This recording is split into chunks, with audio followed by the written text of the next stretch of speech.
pessoal, tudo bem? Então agora nós vamos ver a inequação quociente do primeiro grau. A resolução da inequação quociente é semelhante ao da inequação produto, uma vez que a regra de sinais para multiplicação e divisão é a mesma. Então o processo é o mesmo, né? Vou ter que determinar os zeros de cada função, vou ter que saber se a minha reta é crescente ou decrescente, fazer os estudos dos sinais. O único cuidado que eu vou ter que ter é com o denominador, mas aí isso eu vou mostrar na sequência com exemplos.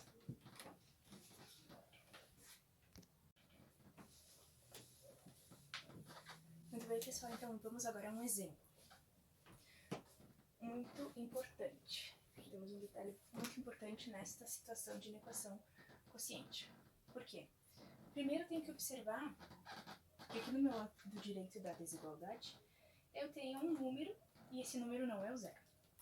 Eu tenho que deixar esse segundo membro, ele tem que ser zero para eu conseguir resolver a minha inequação quociente, a minha inequação produto. Tem que ser zero. Então, antes de fazer as análises, eu vou fazer ajustes. O que é os ajustes? Eu vou calcular. Lembrando, né? Eu vou subtrair menos 3 em ambos os lados. Isso eu posso fazer na minha equação, não vai alterar o sinal da minha desigualdade. E agora eu vou ainda arrumar isso aqui, né? Lembrando que nós temos aqui um denominador, eu preciso tirar o MMC disso aqui. E é o próprio x menos 3. X menos 3. X menos 3 dividido por x menos 3 é 1. 1 vezes 5 é 5. Lembrando de fração, a gente vai, quando a gente tem aqui uma subtração de fração, a gente vai tirar o MMC. E quando a gente for resolver, divide e multiplica. Divide e multiplica. Esse é o processo. Divide e multiplica, divide e multiplica. X menos 3 dividido por x menos 3 é 1. Multiplica por 5, 5. X menos 3, embaixo do 3 nós temos um 1. Não está aparecendo, mas nós temos um 1. X menos 3 dividido por 1 é x menos 3. X menos 3 vezes o menos 3. Então vai ficar menos 3 que multiplica x menos 3. Novamente, divide e multiplica, divide e multiplica. X menos 3 dividido por 1, x menos 3. X menos 3 multiplicado por menos 3. Então, nós temos aqui maior que 0. Então, perceba que agora eu só estou fazendo o ajuste, para depois eu poder fazer as análises. Então, aqui eu vou calcular e eu vou ficar com, vou fazer aqui a distributiva.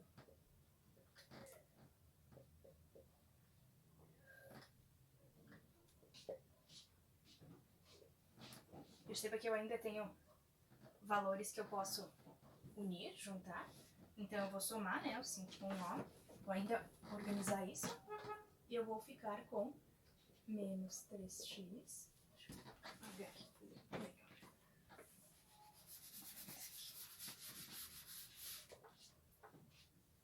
Vou ficar com menos 3x mais 14, tudo isso sobre x menos 3 maior que 0. Bom, agora eu fiz os ajustes. Agora sim eu posso pensar em fazer as análises. Agora sim, desta forma eu não poderia, não conseguiria. Preciso fazer o ajuste. O que é o ajuste? Eu preciso ter o zero aqui do lado da minha desigualdade. No meu membro direito eu preciso ter o zero, obrigatoriamente. Então eu preciso fazer esse ajuste. Fiz todos os cálculos, ajustei. Cheguei aqui. Agora eu tenho uma f de x e uma g de x. Agora sim. Eu vou fazer isso aqui embaixo. Eu não quero apagar isso. Então, a minha f de x, que eu estou considerando, é menos 3x mais 14. E a minha g de x, que eu estou considerando, x menos 3. X menos 3. É o que eu estou considerando. Preciso determinar os zeros de ambas as funções para que eu consiga depois fazer as análises. Então, eu tenho que igualar a zero. Menos 3x mais 14 igual a zero.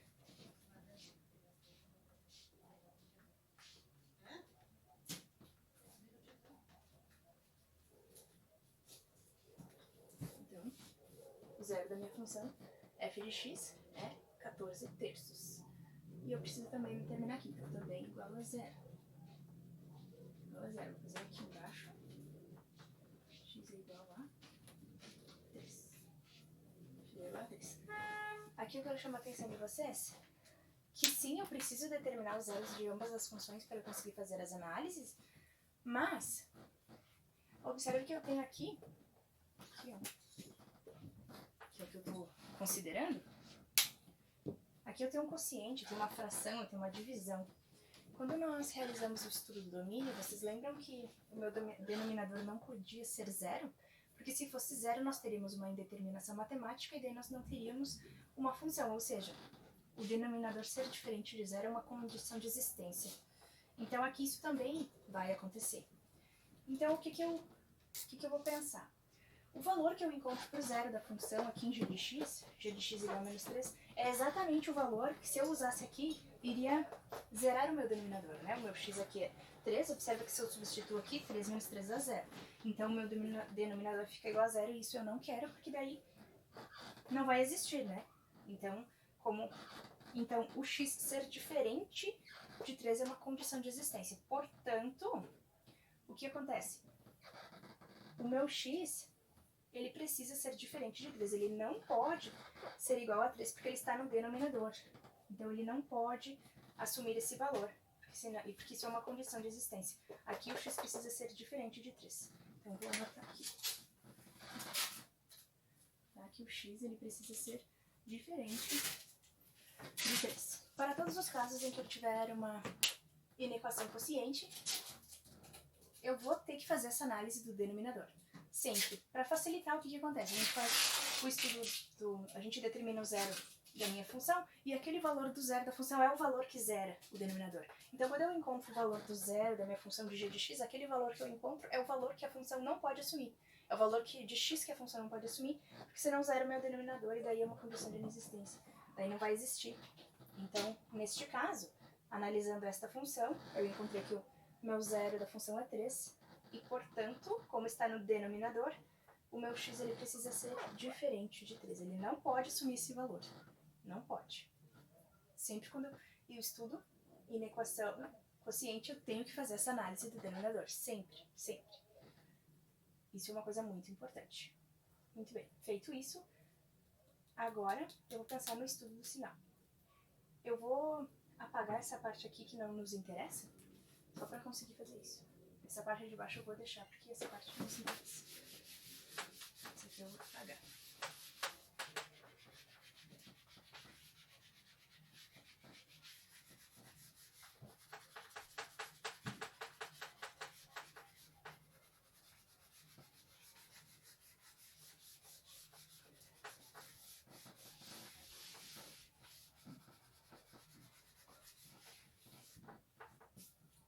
Então agora eu posso fazer o estudo do sinal das minhas funções, da minha inequação quociente. Então vamos fazer aqui o que a gente chama de dispositivo prático, que é só o eixo x, né? Só o eixo x. Eu vou analisar o estudo do sinal da minha f de x e da minha g de x. São essas informações que eu tenho aqui, que eu coloquei aqui. Muito bem. Ao analisar aqui, eu posso analisar aqui ou aqui, tanto faz. Observem que na minha f de x, o meu coeficiente angular, ele é negativo. Isso significa que a minha reta é uma reta decrescente. Então, no meu dispositivo prático, a minha reta vai ter esse comportamento.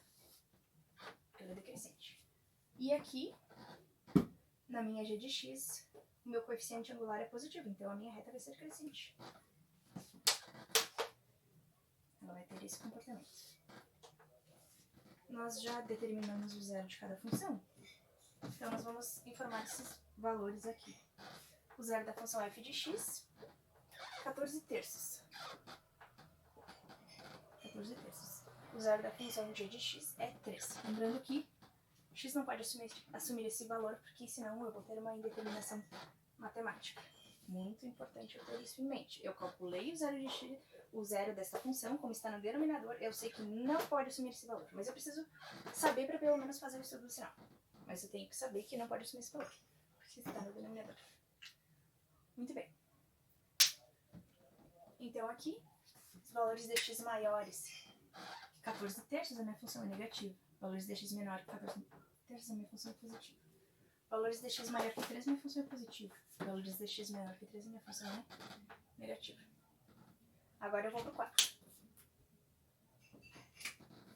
Eu tenho aqui a minha f de x, eu tenho a minha g de x, e aqui eu vou ter a minha f de x dividido pela minha g de x.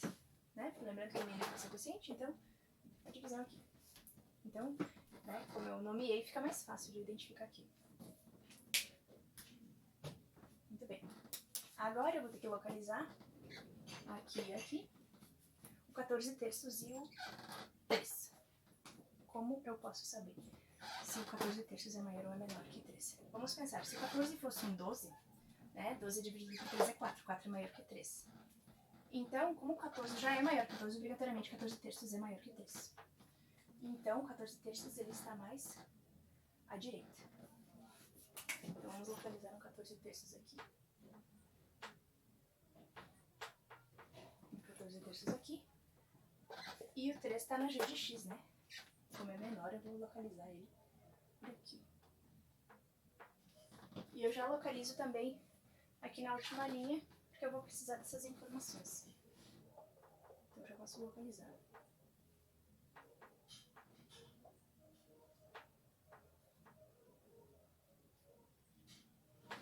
Aqui.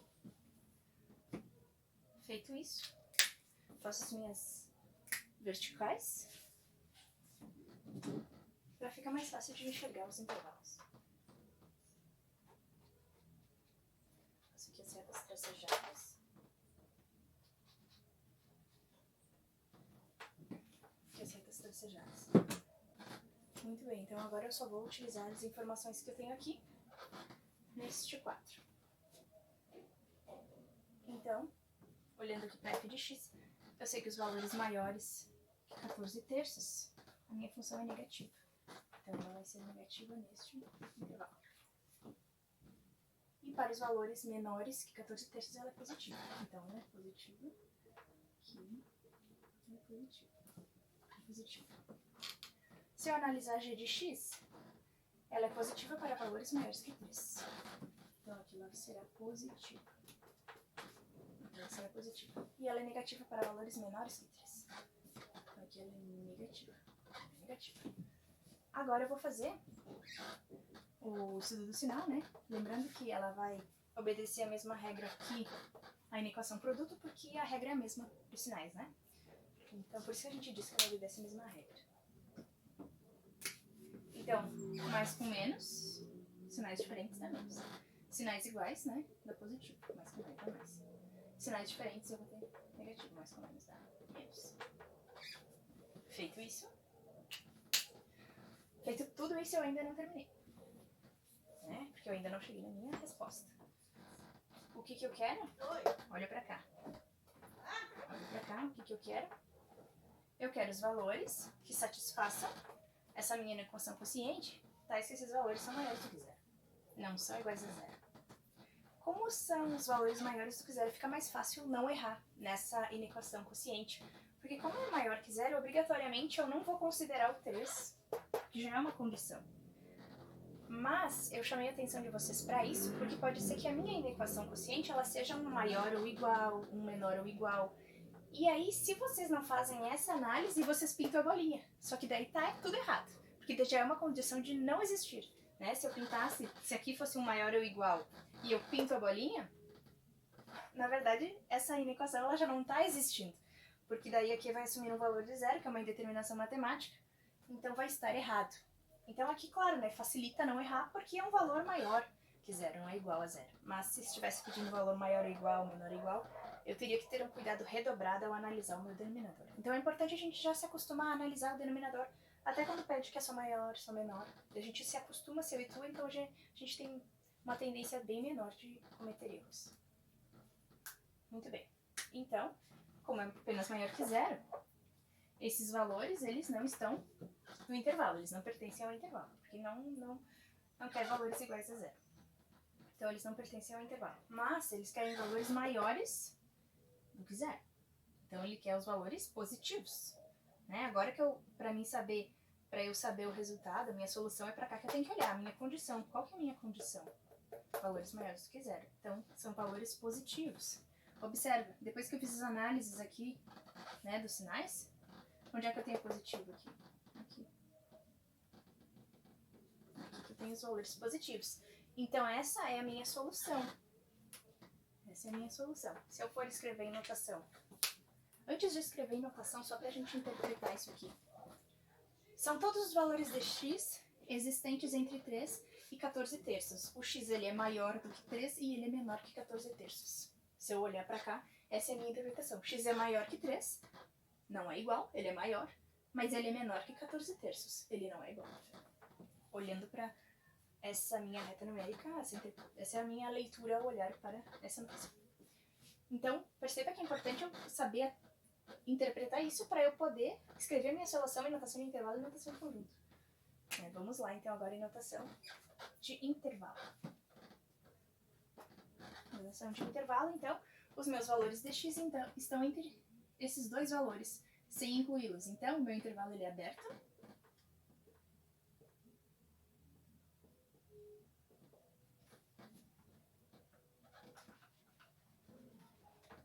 Ele é aberto nas extremidades. E perceba, quando eu falo em intervalo, eu tenho as minhas extremidades, elas são abertas, são valores que não pertencem ao intervalo. Lembre que eu sempre retomo que a gente está falando de intervalos reais, ou seja, ao olhar para cá, suponhamos que eu não tivesse isso. Ao olhar para cá, qual é a minha interpretação? São todos os valores reais existentes entre 3 e 14 terços. Mas o 3 não pertence ao intervalo e o 14 terços não pertence ao intervalo.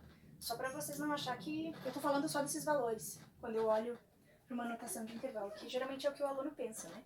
Ele às vezes não está claro que é um intervalo real e que são todos os valores existentes dentro daquele intervalo, não são só apenas, né, esses valores. E claro, aqui fica mais fácil de enxergar que é disso que eu estou falando, né? Vamos então à solução e notação de conjunto. Então o meu x ele pertence aos reais, de fato, né? São quaisquer valores, todos os valores existentes aqui entre 13 e 14 terços. Tal que o meu x, agora lembrando de como a gente escreve que o x, os valores de x estão entre um valor e outro. Eu vou escrever desta forma.